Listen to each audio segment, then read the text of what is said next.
What we've seen in the last 10 years is a movement away from this idea of just merely school to schooling, this idea from a brick and mortar to this idea of a family choosing, and this cultural idea of a family being able to take back the power that was always locked in their home value for such a long time. More than 30,000 students across the country are using education savings account programs. Supporters say these programs give families the freedom to pursue education options best suited for their children's needs. Others say ESAs siphon dollars out of an already struggling public school system. But what exactly are ESAs? What do they mean for families and for education as a whole? And how can ESAs help families find the best learning environment for their children? This is what I want to know. And today I'm joined by Robert Enlow to find out.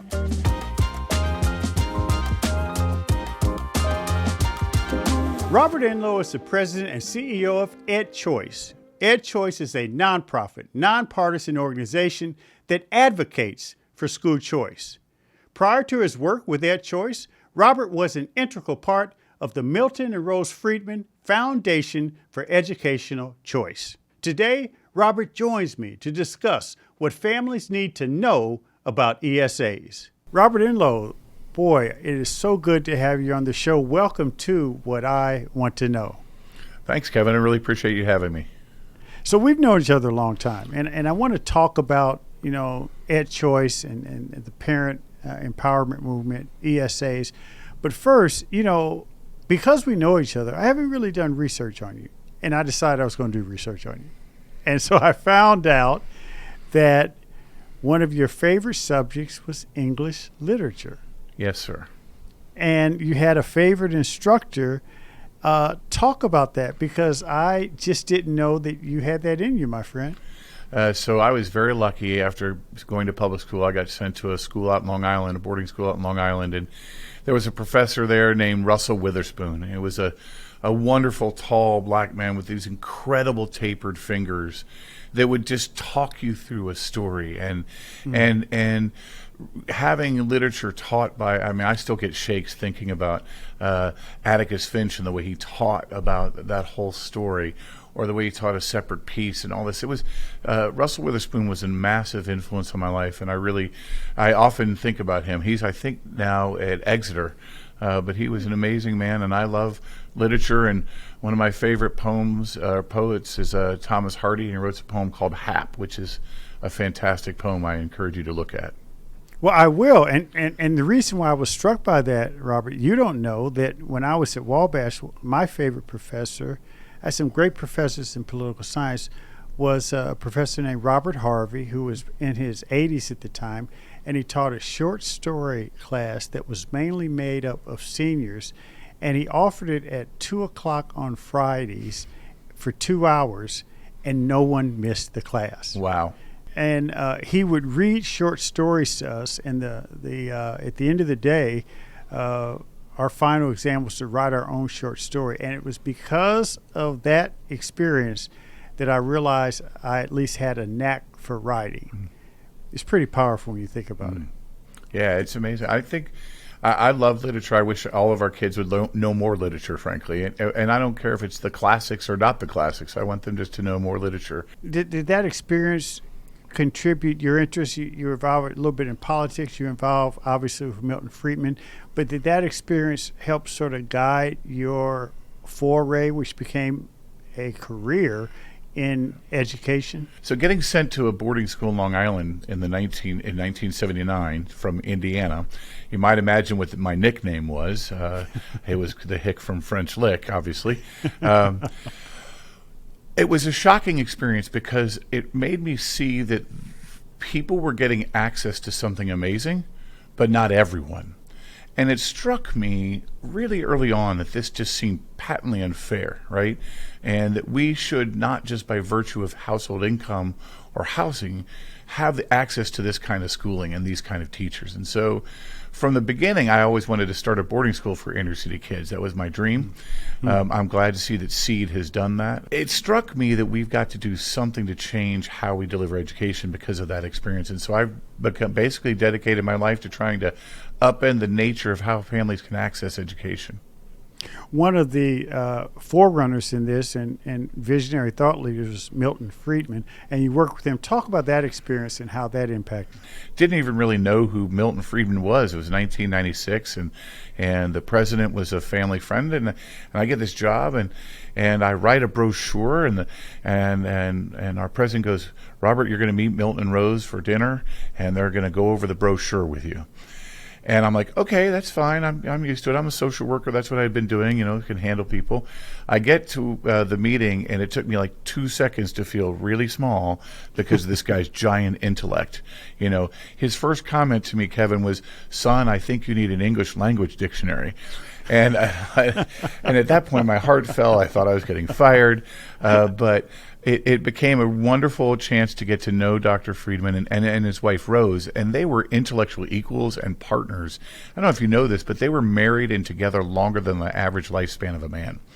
Wow. A long time. And Milton became someone who I was able to get to know, rely on, and to watch him sort of then turn around and say, I'll never forget the last speech he gave was at ALEC in 2006 in San Francisco.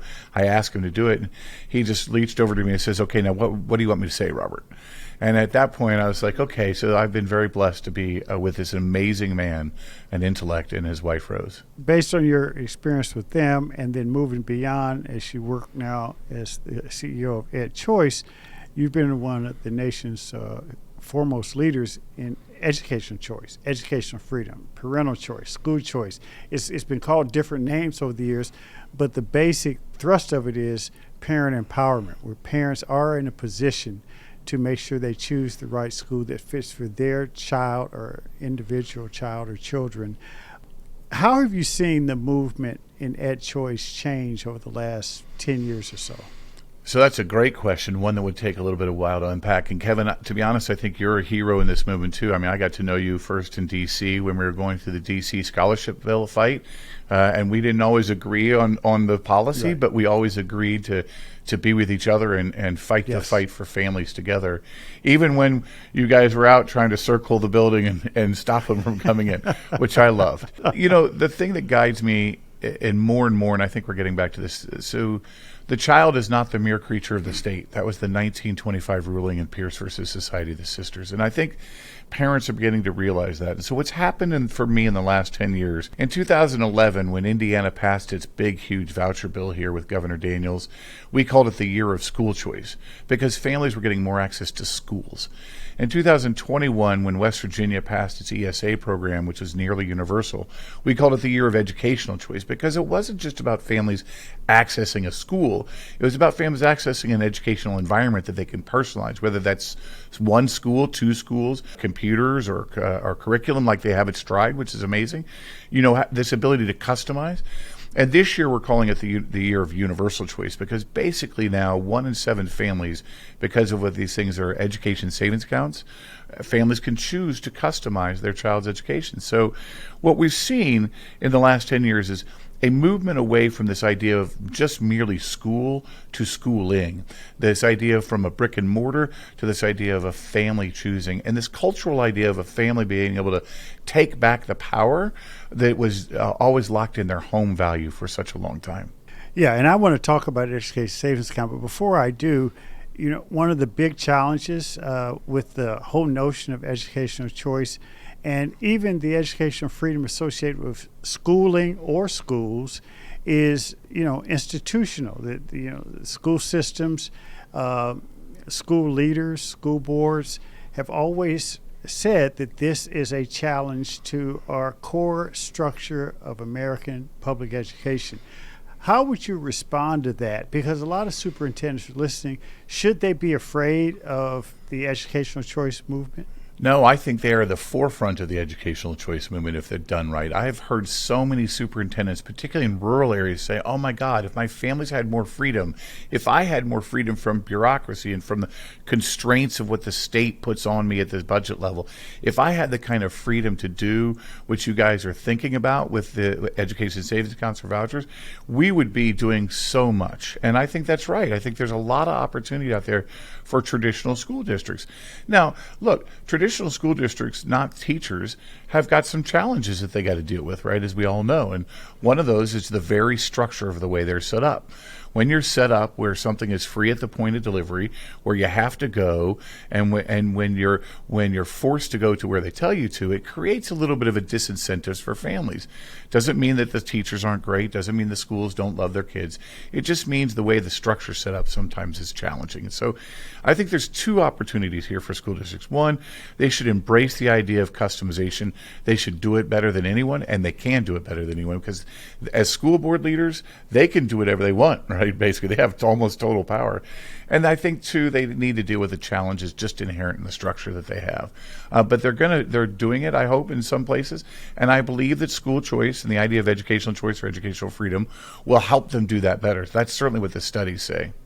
Yeah, and more school districts are engaging in what they call public school choice and building alternative and creative, innovative schools or school settings or alternative settings that work for kids. But talk about education savings account. First of all, definitionally, because a lot of people, even in the early days of this, approach, we're trying to understand it. And you have a way of breaking things down in simplistic, easy to understand terms. So talk about what an education savings account is. What we think about when we think about education savings accounts is the government is setting aside money for your kids to educate your kids. That's super important, right? We do that for all schools. So for your traditional schools, if you're at a voucher program or if you're in an ESA program, the government is setting aside money. And what happens with that is, as a parent, you can either use that money, if you're going to go to a traditional school, that money just gets sent to the traditional district. If you go to a charter school, that money gets sent to a charter school.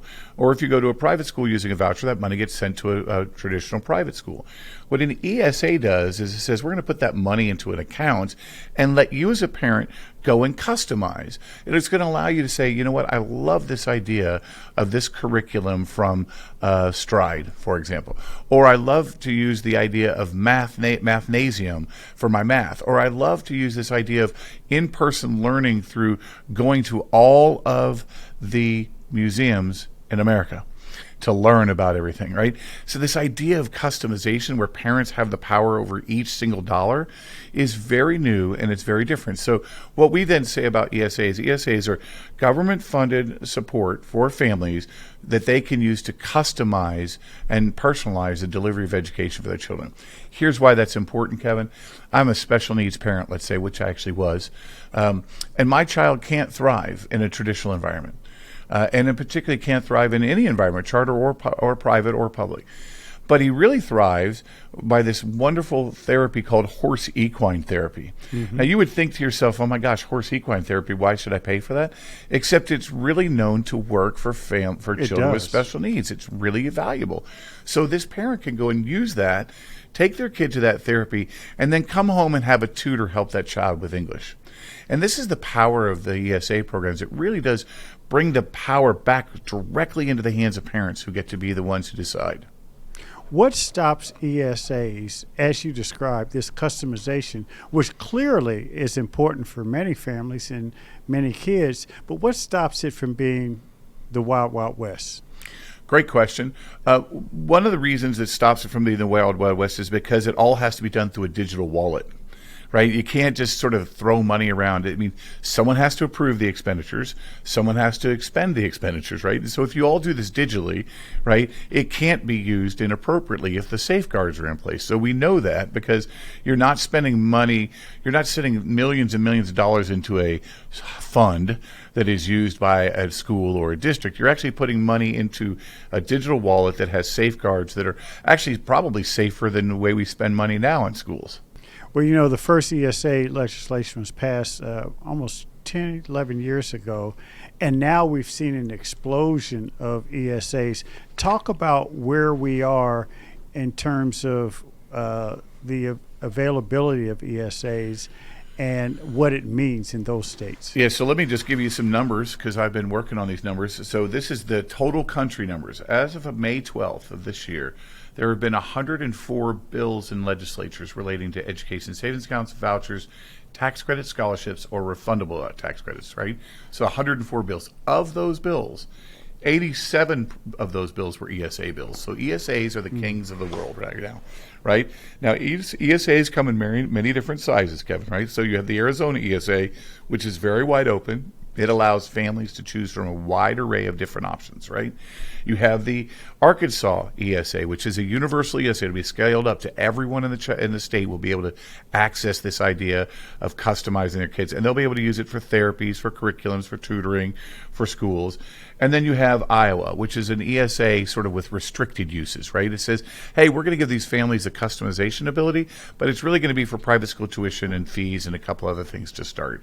So right now there have been 6 states this year that have passed ESA bills or large, broad voucher bills, with North Carolina also on the cusp of passing one as well. What is the impact of ESAs, education savings accounts, on the following stakeholders? One, I'll talk about students. 2, parents and families. And 3, the school system as a whole. Wow, great question. So we know from the data about parents. So when students get the ability to choose, we know they tend to do slightly better on test scores if you take the test. But what we really know is that they do better in later life outcomes. So they tend to graduate at higher rates. They tend to matriculate into college at higher rates. They tend to persist in college at higher rates. They tend to make better decisions with their lives. This is amazing student outcomes. They tend to be better civics. So, for example, if you have a child who's receiving choice, the data shows that they're more tolerant of other people's opinions. They're more tolerant of other people's faiths and beliefs. This is something I think is a good thing in a pluralistic democratic society.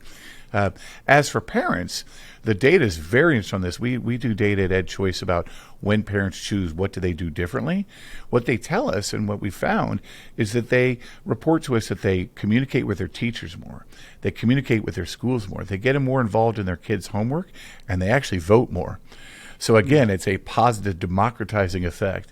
And then for schools in general and for society as a whole, when you look at schools, we know from the data beyond a shadow of a doubt that traditional schools in areas where there's lots of choice and lots of competition, they get better a lot faster, which makes a lot of sense in this world.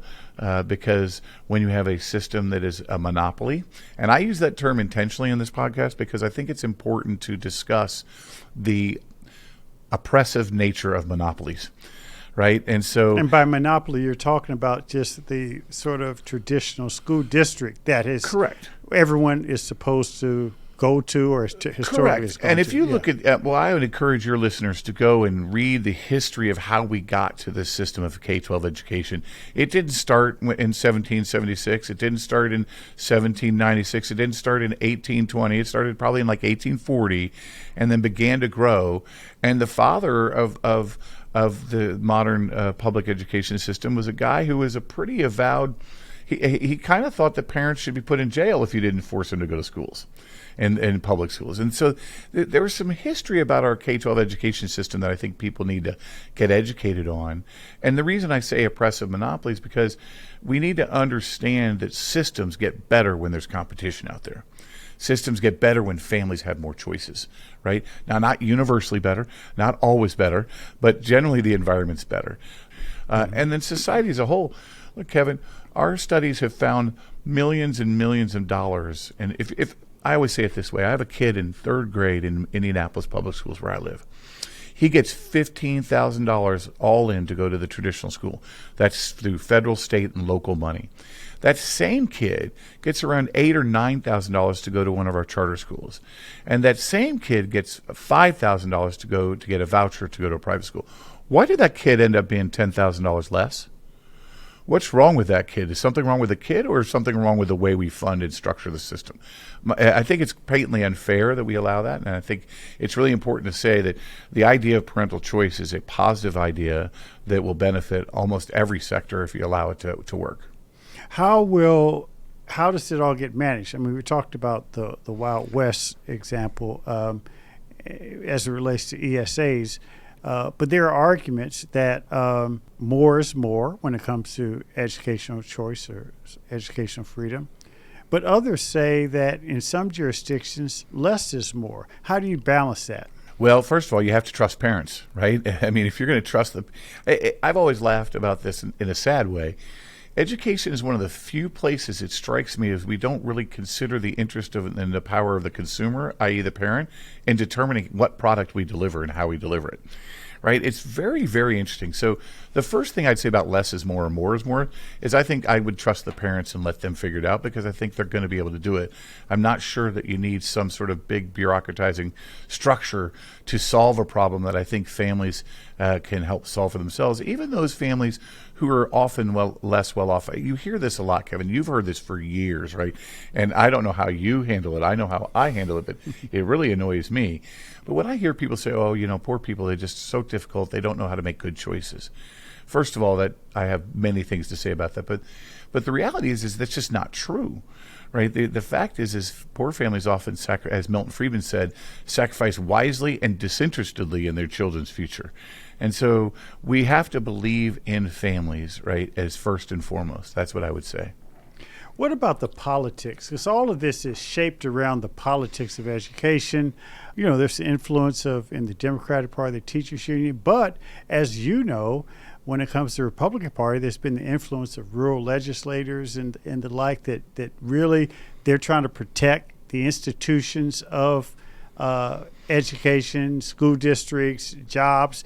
The largest employer for many rural counties are school systems. So it's an interesting kind of challenge in terms of having open-minded conversations. How do we deal with that? And I know COVID has helped shake things up, but that still remains one of the biggest challenges. It remains a huge challenge. And in fact, it remains a huge challenge now on the right side of the world as opposed to the left side of the world. Let's be honest about this. So EdChoice has been an organization that will work with any state. And obviously we've worked with more red states because more red states are interested in this. And we've been doing that for a number of years now.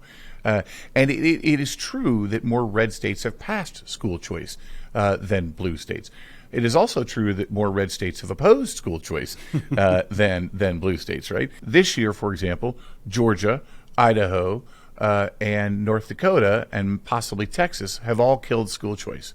You can't get more red than those states. But they've killed the idea of school choice. So this idea that school choice is only a red state issue is to me silly. I've been saying this, trying to quote my Milton Friedman.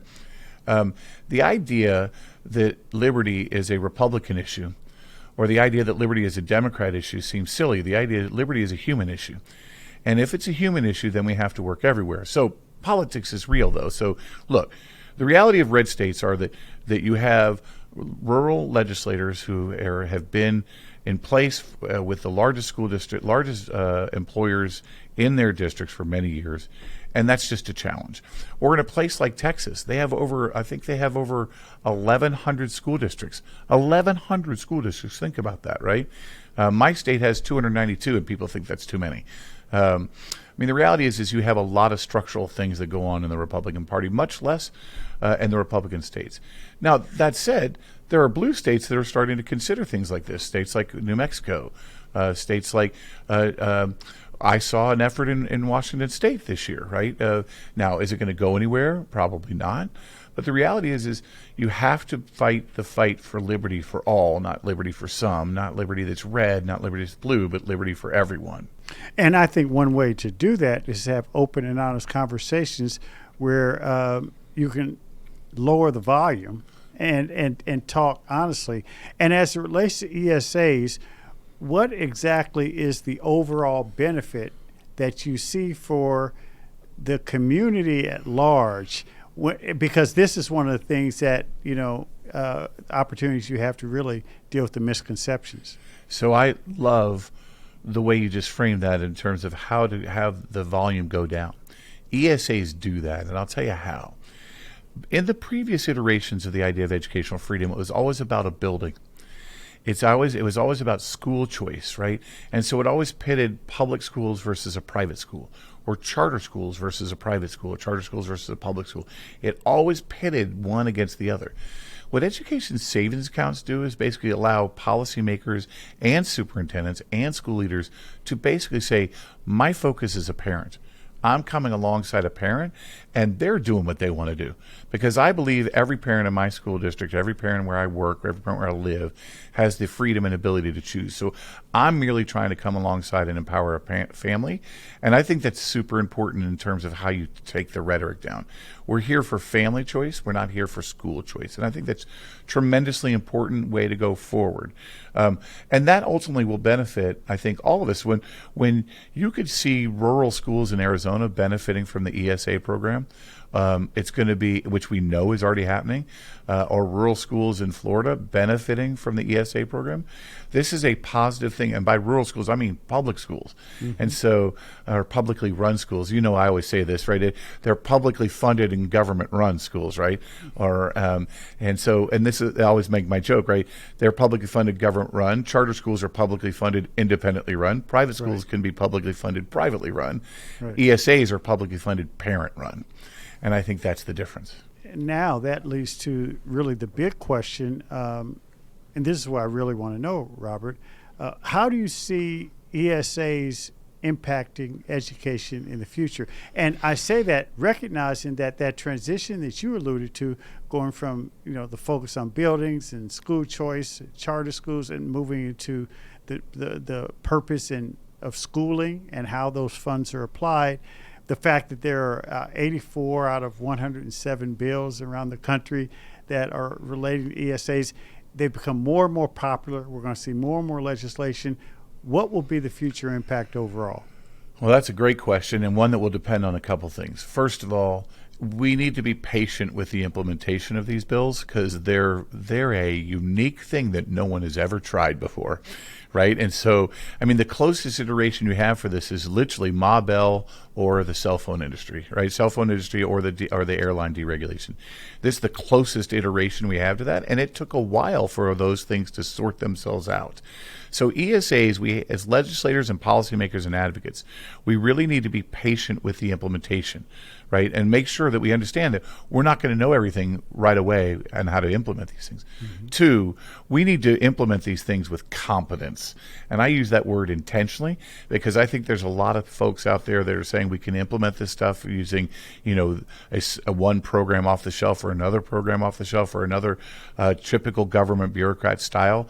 That's not the way it's going to work, right? We really need to make sure that these programs are implemented in a way that shows, like, we have Medicaid programs that are billions of dollars programs. You don't have tons of government entities around them, right? You have good government competent vendors, right? And that's what we need to make sure we have. So implementing it well through competence, giving ourselves a little patience, I think is one, that those two things, if we do them right, then the future will be 100% customization, right? And ultimately what that means is school district central offices and purchasing will have to look a different way. Ultimately, I don't think schools will look all that different, but I think the way we purchase goods and services will look different, right? That, I think, is a big deal. And also, does that mean that the traditional public school district will still exist? I don't see why it can't exist. I just don't know why you'd have the central office stuff that we have in the same way, right? Yeah. To me, every single school in every single district becomes its own. I mean publicly run schools. Yeah, I think, well, at that point, the argument would be every school is a family-run school, right? And it's publicly funded, right? So that's the goal, right? Publicly funded, family-run entities, right? Whether they're run by the government, which is fine. I actually say that this is the only argument I might have won with Milton Friedman. When we were having a discussion about, what the future of school choice looked like in a universal voucher program, he said, well, there wouldn't be no government schools. I said, but Milton, you said a marketplace has to have every entrant into the market. So that has to allow the government, right? Yes, that's the point I was getting at. And he looked at me and he said, yes, so long as it's truly a fair playing field. Right. And I said, I agree with that. Right. So if everyone is operating under the same exact amount of resources, the same exact rules, that would be great. Now, the challenge with that is our traditional schools will say, well, we can't have schools like private or charter or independent schools that don't operate on our level playing field. And my argument back to that is that level playing field has been poor at best and not worked at all for the most part. So why do we want to actually have every school do that? Our goal isn't in school choice and educational choice to have all schools look the same. It's to actually have all families have access to all options. It's going to be interesting to see how it turns out. Robert Enlow, I thank you so much for joining us, and thanks again for coming on the show. This is What I Want to Know. Thank you. Thanks for listening to What I Want to Know. Be sure to follow and subscribe to the show on Apple Podcasts, Spotify, or your favorite podcast app so you can explore other episodes and dive into our discussions on the future of education. And write a review of the show. I also encourage you to join the conversation and let me know what you want to know using hashtag WIWTK on social media. That's hashtag WIWTK. For more information on Stride and online education, visit stridelearning.com. I'm your host, Kevin P. Chavous. Thank you for joining What I Want to Know.